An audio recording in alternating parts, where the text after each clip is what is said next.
everyone, it's Shane Conto, your Wasteland reviewer, and welcome to the Wasteland, my weekly show where I take a deep dive into a particular film, and we're googling all along here on our trip through Wes Anderson's filmography. And my wife, who's joining me here, is giving me looks because I used a Credence word, and she Chuglin. Yeah. I'm just saying anyone under 50 probably doesn't know. Wow, being judged already. But for those who haven't tuned into this show before, this is where I take a deep dive into a director, and we're about halfway through Wes Anderson so far, which is kind of crazy as we're moving along here. But yes, I'm joined by my wife Jess and my brother Ethan to talk about Fantastic Mr. Fox. So, and my nephew James. Say what's up. But which is about to die in Fortnite. who is playing Fortnite, which can be his recommendation, as we have three segments on this show. We have coming attractions, and then we have our feature of the week, and then some recommendations. So let's get into our coming attractions for the weekend of February 21st, 2025. And it's an interesting one with some variety of films, but honestly, we're all kind of excited about Osgood Perkins' new horror film, The Monkey, from writer Stephen King. Osgood Perkins, as in the son of Anthony Perkins from Psycho, and also director of Longlegs, which a lot of people had a lot of interesting feelings about from last year. But Ethan, what are you excited about The Monkey? Well, there's really one reason, and one reason only. It's Stephen King. So There you go. I'll basically watch anything that involves Stephen King directly or indirectly There you because go. he's a master of horror. So He sure is. And over on Sif Pop, our best ever challenge for this week is going to be ranking our top 15 Stephen King adaptations. And I've already written 3 blurbs for it because apparently not enough people want to write them. So there you go. That's sad. Not all winners. What did I write already? The adaptations are not all winners. I did The Shining, Christine, and That's Shawshank Redemption. That's John's favorite. Yep. Christine. Which there is an episode of Welcome to the Wasteland on Christine. Oh yeah, we watched it a while ago, probably like 100 episodes ago at this point. But Holy Jess, cow. why are you excited about The Monkey? You sold it well, Shane. What about it? I just trust your opinion 100%. There you go. Sorry. Why I was excited about The Monkey is because I do really like Osgood Perkins, Gretel, and Hansel, and then also Longlegs. And the trailer for this one made this seem like it's absolutely insane bonkers, which I can confirm after seeing the movie at an early screening. It is. It's insanely funny. It is so bloody and ridiculous and over the top. We love camp. It is certainly campy and very darkly funny. Let's just say that Monkey is very busy, and not a lot of people make it out okay. The monkey's very busy, or the movie's very busy.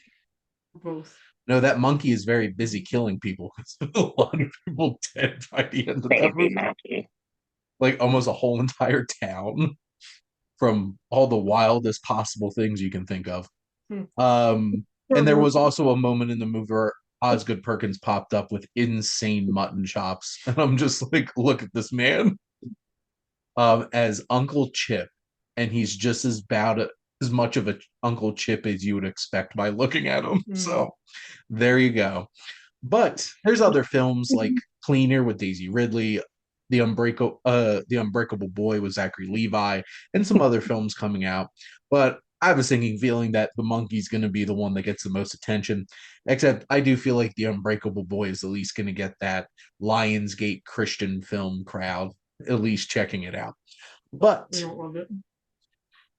I did see the movie and I did not love it. But I don't love it based on the premise. Lionsgate hasn't had the best track record recently, Mm. especially with Borderlands, Mm. which nobody liked. I'm still mad at them for Expendables 4. Just throwing that out there. Four bulls. Expendables. Except at least John Wick 4. At least they have John Wick in the Hunger Games. Lionsgate can say that at least. You got that But going for him. got that I going don't for know us. the game. That's about it. But let's get into Fantastic Mr. Fox. I have some background. So this film came out in 2009. It is written by Wes Anderson and Noah Baumbach, which this is the second film that Noah Baumbach co-wrote with Wes Anderson. And the first one was The Life Aquatic with Steve Zissou, which you can go back and watch my episode that came out a couple weeks ago as staring at my poster of Steve Zissou on my wall. This is indeed based on the Roald Dahl novel, which honestly, it is tiny. It is a very thinly, like basically the book's only the second act of the movie. Mm-hmm. And that's about it. It's a little kid's book. So Wes Anderson had to add a lot of stuff into this. Not that long of a movie either. Well, he did a very good job. Yes. I This would is a say nice so. lean 90 minutes, starring George Clooney, Meryl Streep, Bill Murray, Willem Dafoe, Jason Schwartzman, Michael Gambon, Owen Wilson, and I think it, yeah, like Wes Anderson's brother is Christopherson, and also plenty of other people. Adrian Brody plays the mouse. What? Oh, Yeah. yeah. Which is That check. I think he has like 2 lines in the Yeah. whole entire He movie. just asks for a role. Yep. This debuted at the London Film Festival. It did indeed make make $46.2 million, but on a $40 million budget. So this did not make money. Unfortunately, which it is a shame. And honestly, most Wes Anderson movies don't make money because they're weird. But Henry Selick was originally involved in directing this film and creating it after he did all the animation direction parts of The Life Aquatic with all the sea life that are all stop motion. And Henry Selick, famous for not getting credit for Nightmare Before Christmas, despite the fact that he directed that movie and not Tim Burton. Because Tim Burton was directing Batman Returns at literally the same exact time. But Henry Selick also did Coraline and has gotten a lot of attention since then. He also directed James and the Giant Peach. This was nominated for 2 Academy Awards, including Best Animated Feature, which it inevitably probably lost to one of either a Disney or Pixar movie from 2009, because honestly, that's how most of them go. And this was nominated for Best Original Score from Alexandre Desplat, who has done a ton of Wes Anderson scores since this, including winning for the Grand Budapest Hotel. But I'll get to that in a couple weeks. Mark Mothersbaugh was involved in doing this score originally, but wound up leaving the project. And Meryl Streep was not originally going to play the wife in this. Kate Blanchett was, and wound up leaving the project. And this is, like I mentioned before, this is literally only the second act of the movie is the book, which is when he's stealing all the stuff. And this is one of the funnest behind the scenes things that you can look up, is that all voice recordings were done outside of a studio in action. So if you look up them recording this, it's literally like George Clooney sitting at a table making the noises as he's eating food. Arguing with Bill Murray. Him and Bill Murray across the table growling at each other. Them actually on a motorcycle. In a sidecar and everything, with Wes Anderson there with the microphone recording it. It's hilarious to actually look up how they recorded all the dialogue in this movie. I'm gonna need to. And George Clooney gets so into it too. Yeah, he does. But let's talk about the film. So I know I'll just throw out here, I saw this movie for the first time in high school, literally in high school, because my former classmate from 1st grade through 12th grade, John Dobbins, carried this around with him. Ethan remembers John Dobbins, carried this movie around with him 4 weeks.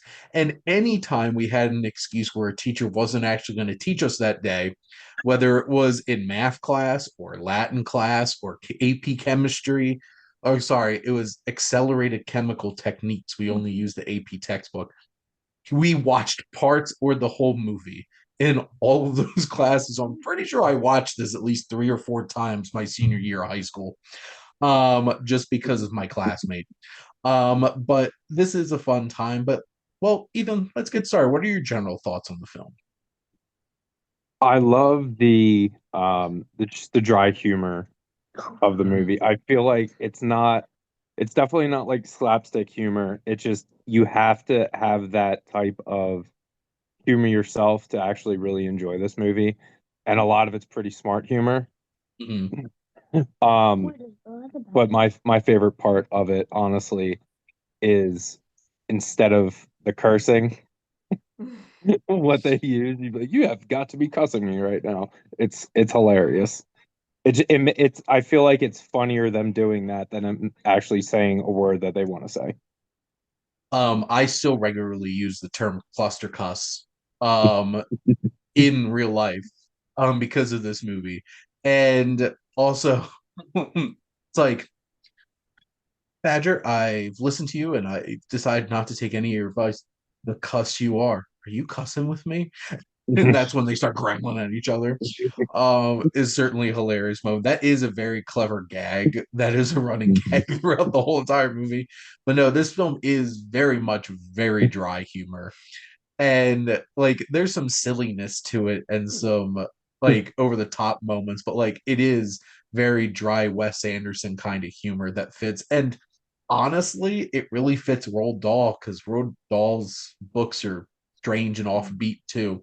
And which is why I would like to sign a petition that no other directors allowed to adapt Roald Dahl stories except for Wes Anderson. I'm just putting that out there. But Jess, what are Also your fair. general thoughts? Definitely the most faithful adaptation, I think. Even his widow, even Roald Dahl's widow said that it was the most faithful adaptation. And that he would have loved it, which I think is high praise for the movie, considering he did not like Willy Wonka and the Chocolate Factory No, or he did any of the not. other ones that they did. He wasn't alive for the BFG or anything like that. But No, I don't think was so. James the Giant Peach a Roald Dahl? Yes. Wasn't it? Yeah, it has that aura about it. Yeah. Witches, the 80s. Well, there's two witches now. Right. There's the 80s one with Angelica Houston as the leader of the witches. And then Annie Hathaway's um was in that Robert Zemeckis one that came out on Max during COVID. Yeah, it was fine, I guess. I don't really remember it though. Doesn't stand out to me like this does. Which is was that like real like campy Like It's movie? silly. the 80s one was with like the really grotesque like Yeah, practical okay. effects makeup Yeah. witches. The Yep. the big woman that's the Yeah, that was teacher. I didn't see the whole movie, but yeah, I feel like it's And known for Matilda, directed by yeah. Danny That's a DeVito. great one too, though. Yeah, Matilda's great. directed by Danny DeVito. Starring also Danny DeVito. Oops, all Danny DeVito. Like why not? You have to have Danny DeVito in literally everything. Danny DeVito makes literally everything better. He So does. we have that votive candle. Even at shrines at MagFest. Saint Danny DeVito. I think one of the things that stands out to me the most is just all the quirky gags that runs through this film for sure. Obviously the cussing thing, and then the trademark where he's obviously Mr. Fox has a, and then Kylie's just like, and then he's just like, oh, is that what you're doing? Is that your thing? And then like Kylie and the whole, Dazed. and his eyes are just like swirls. It's like, Kylie, I can't tell if you're still paying attention to me. You have to give me some kind of hand signal. Is that it?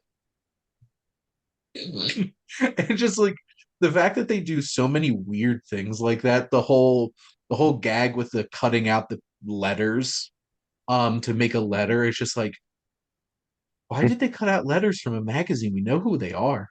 And it's just like, why they cut out letters from a magazine? Just like, well, we did that to them. He just moves on. Yeah. I know Jess, one of Jess's favorite moments is the grown man baby tantrum Yeah, he tears up the trailer. that Bean does. I love a Oh, good grown yeah. man baby tantrum. And like the silly music that Petey writes. And then he's like, PT, Bad that's songwriting. bad songwriting, PT. It's just like Perfect. such a silly song. I feel like the delivery was just perfect. It just specifically talking about Mr. Fox just being George Clooney was I don't feel like you can have any other actor perfectly portray that character and just deliver like the delivery of all of his dialogue was freaking perfect. He is so unabashedly just like so full of himself. And George Oh, Clooney channels that he does. so well. And he's just hamming it up so much. And I know you feel this way, Jess, but I'll die on the hill that weird George Clooney is better than Oh, any yeah. straight laced George I Clooney can't even watch leading. ER anymore. Whatever. I don't want to see him in a serious role. I Never. I feel like the only serious, quote unquote, serious role that, well, between the Descendants and the Oceans movies, It's like, up in the air, kind of too. and well, actually, you know what? Well, he's the most fun when he's doing like, oh, like we just rewatched Oh Brother, Yeah, Where Art Thou? Intolerable Cruelty. Intolerable Cruelty, Burn After After Reading. Read. Oh yeah, so if he's doing a Coen Brothers movie, he's at his best. Oh yeah. Or Fantastic Mr. Fox, and like Meryl Streep is so good as like The Tired Wife. she has that tired wife She's energy. exhausted. She's just like, I'm She so does. done with this. Mhm. So done with this. Meryl Streep is she's amazing. And like she had that beautiful moment with like the real water trickling down behind them and her just getting like really She's emotional. exasperated. You feel that. And then she just crashes the song. I don't blame her. This is on great on top of it. She's talking about being a wild animal. Well, she showed that she's a little bit of a wild It's like- animal. I think Jason Schwartzman is one of the best parts of this movie as Ash because he is so insecure. He's such a brat. He is such a brat. And you're just like, I don't blame him. I thought you were my lab partner. I am. No, you're not. You're disloyal. Uh, and there's like, I want a bandit hat. Where's my bandit hat? And Jason Schwartzman's what 50 something probably now, Yeah. and can still like he still sells like a manic Except- child energy. Small man Napoleon complex. And just Kylie Wallace Wolodarski is so much fun. Willem Dafoe though, as the rat, I like- forgot that was him. he's so good.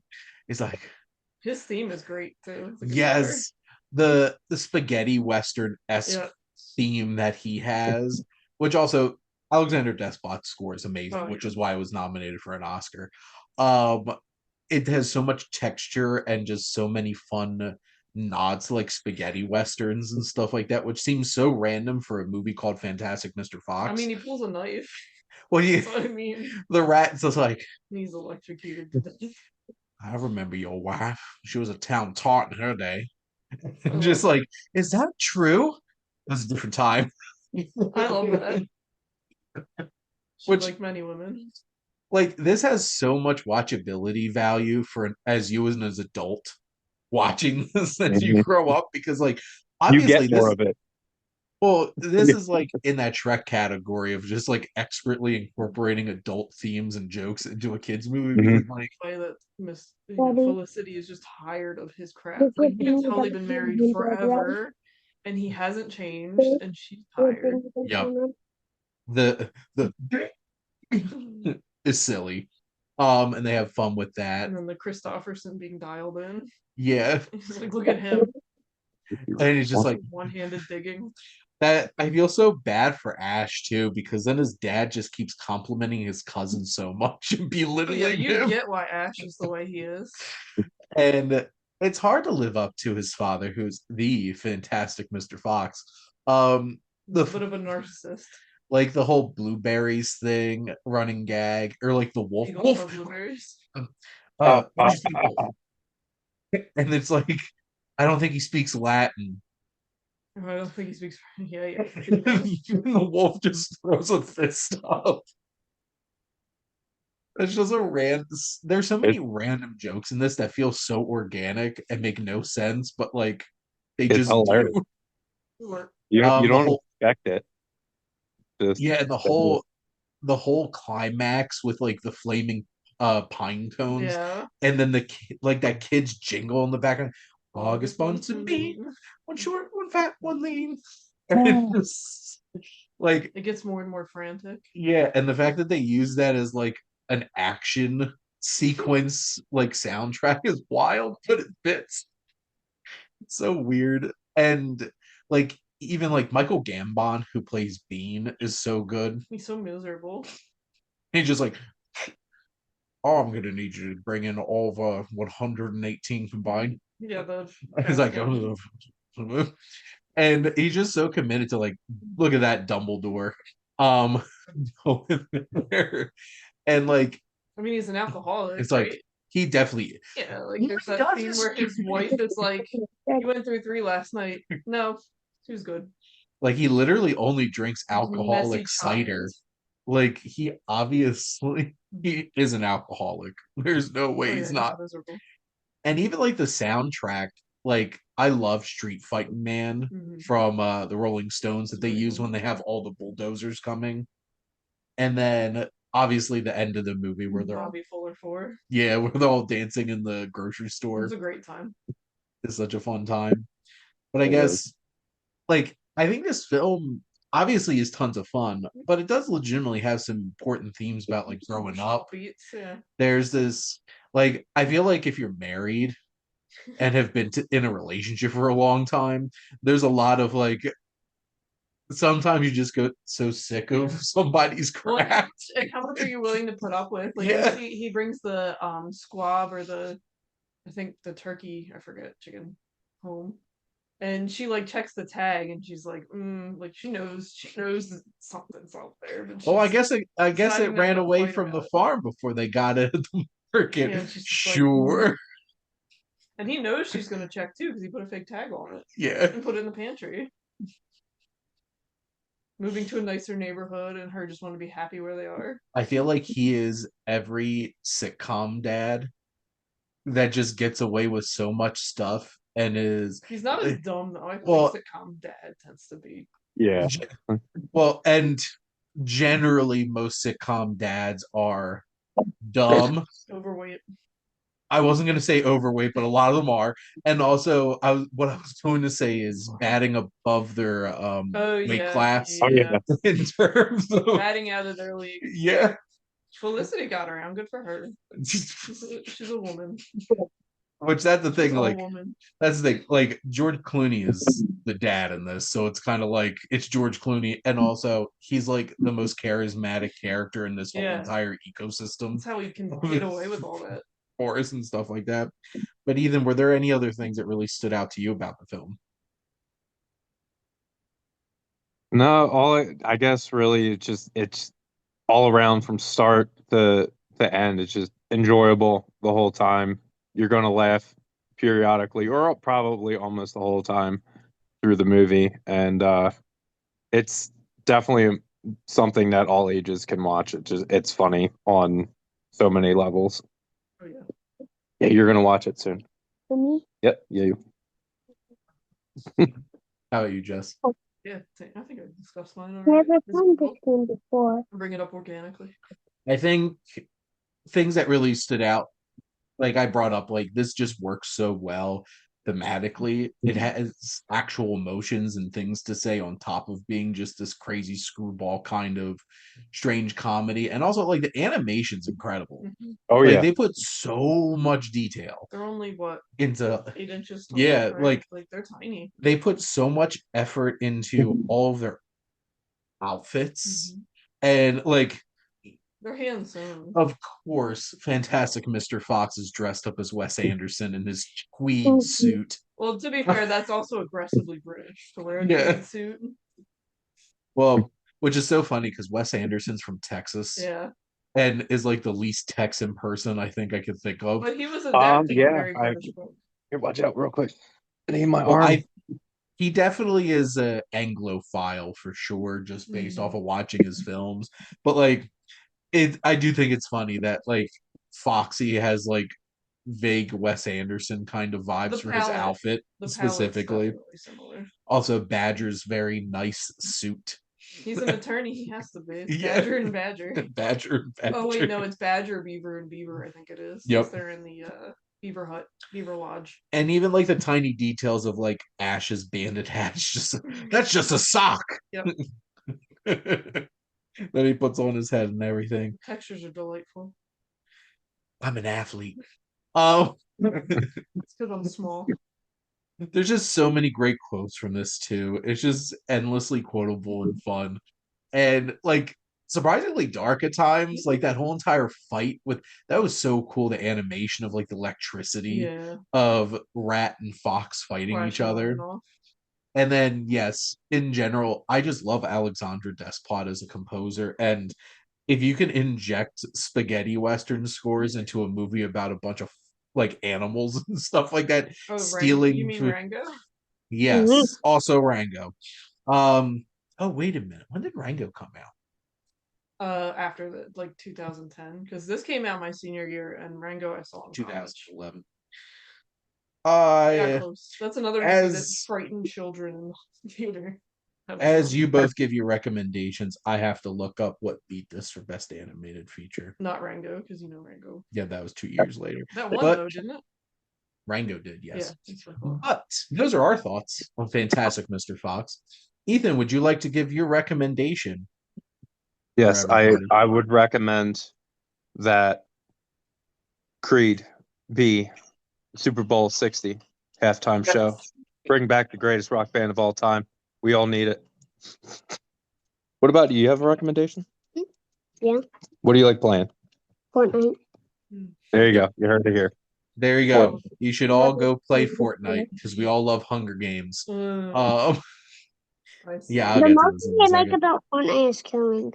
So, jumping into real quick back to Best Animated Feature, this lost to Up, which was also nominated for Best Picture. It lost to the first 10 minutes of Up. Yeah, it was like the first 10 minutes. But no. The first 10 minutes of Up are amazing, and then I think a lot of people forget just how weird that movie gets, and like the climax is 2 old men fighting each other with like walkers and stuff. The thing I remember most is crying hysterically in the theater because I read a review that spoiled it. Well, because this Henry Selick left and worked on Coraline, which was also nominated for Best Animated Feature this year. That one's really scary though. Disney had The Princess and the Frog, which I feel like gets not enough attention. And then The Secret of Kells, the first film from Cartoon Saloon. That was a strong year. And honestly, I don't know that I'd pick Up out of that bunch. It's weird. The next year they only had 3 nominees. They're like, we're not even going to try. Toy Story 3 was nominated and is definitely going to win. Dragon, also great. Automatic W. Yes, it was an automatic W because honestly, everybody like I was graduating high school when that movie came out that June in 2010. I'm like, we saw that in IMAX. And I'm like, I don't have any toys like that. I don't think I really had toys like that I love that much. Oh, you know me, Shane. My hoarded pile of Jess definitely did. Jess definitely did. Oh, I cried like a baby. Jess, what is your recommendation? I'm gonna recommend Twin Peaks. I wasn't alive for the first thing, which is nice that there are some things that are still kind of in the zeitgeist that I wasn't alive for. It makes me feel young. Well, unfortunately, it's back into the zeitgeist because David Lynch died. But even before that, I feel like the quirky, post-scene, former scene kid circle. Well, I feel like Twin Peaks is a vibe. Yeah, a lot of people love. It falls into like X-Files and stuff like that. People still like that. So I'm going to recommend Twin Peaks and do what I did and just go in completely blind, or don't go in blind and just completely forget the whole plot. I didn't remember anything. Yeah, because we were like halfway through the 2nd season of Twin Peaks and then just started rewatching it on our own again. So I will finish it by myself eventually. Not even the faintest memory of it. Do you remember I had her watch the first episode of that for film appreciation? and I had my liaison. Twin Peaks, like David Lynch, anything is so strange. I will be rewatching Eraserhead for the first time since I watched that in film club in college and was like, "What the hell did I just watch?" I not watch that with you? I watched that on my own. That's weird. I don't know why I did that. Watching Twin Peaks on your own. Yeah, but Twin Peaks doesn't have a weird deformed baby. Weird baby. But it's been a little while since I had my last recording, so I definitely have recommendations. I'll do my usual. So one new film I'd like to recommend is Bring Them Down, which is a new Irish thriller starring Christopher Abbott and Barry Keoghan. And this film, if you just say on paper, it's about two sheep farmers having a conflict who are neighbors. That seems a lot less interesting than this movie turns out to be because it's really dark and it's really intense. Like Ram. But not that weird. Or intense. No, not Ram, the one about the New Zealand sheep farmers. Oh, I don't think I've seen that. Were you watching these? No, we watched that. Oh, no, we did watch that. I would not have pulled that out of nowhere. Lamb, though, that's weird. I probably would watch that. That had strange sheep hybrid people in it. I did some reading on witches in Iceland, and I think Icelandic horror films from A24. Yeah. But no, this does not have sheep hybrid people in it. It just has very very vindictive Irish people who will not let grudges go. Content warning. You don't say. No spoilers, but content. No, yes, content warning. This movie, there's a couple of moments in this movie that, if you love animals, will be very hard to watch. I did not watch it. No, Jess did not wind up going with me, and it was probably for the best. There's a site called Does the Dog Die that sometimes, if you ask me if I want to see something, I like beep boop it in. It's not just a dog, though. No, but it's like all encompassing. Which was funny because I literally saw this right before the Super Bowl.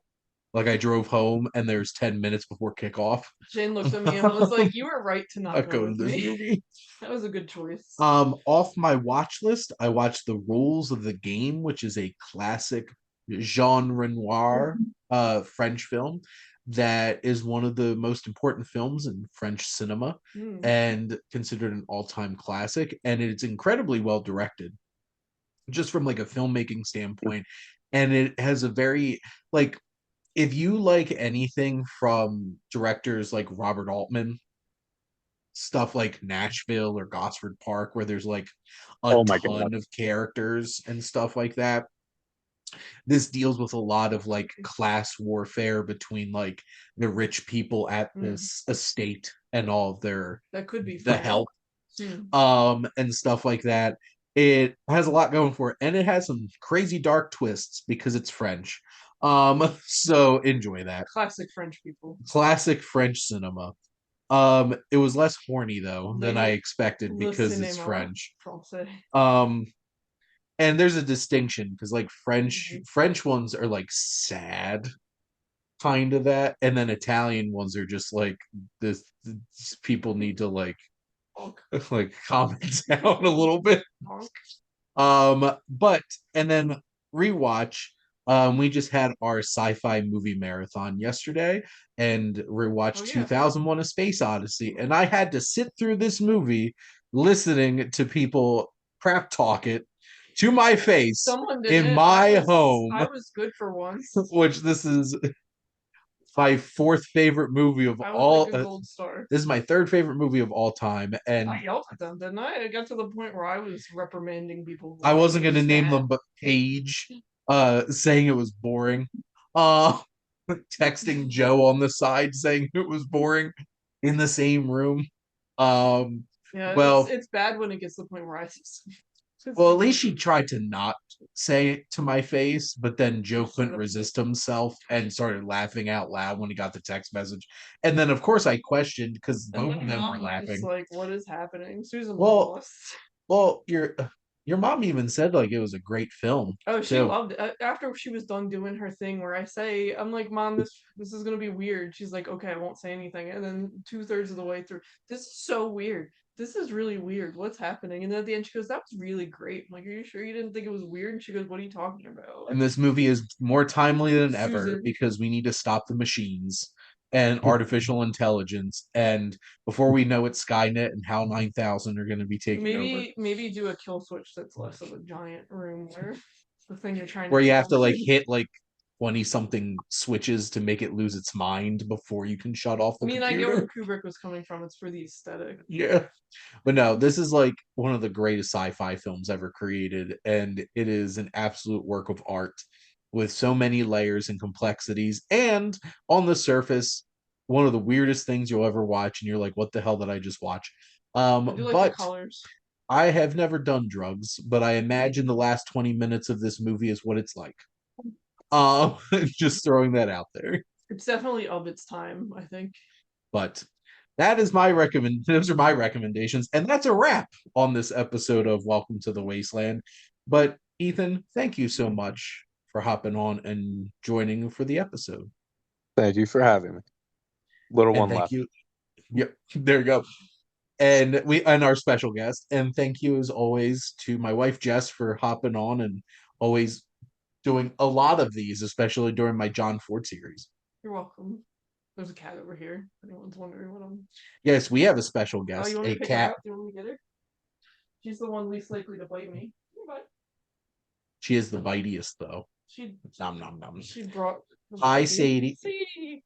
She loves it. Look at her. She's definitely not trying to get away. But thank all of you out there for always tuning in and supporting your Wasteland reviewer. That's him.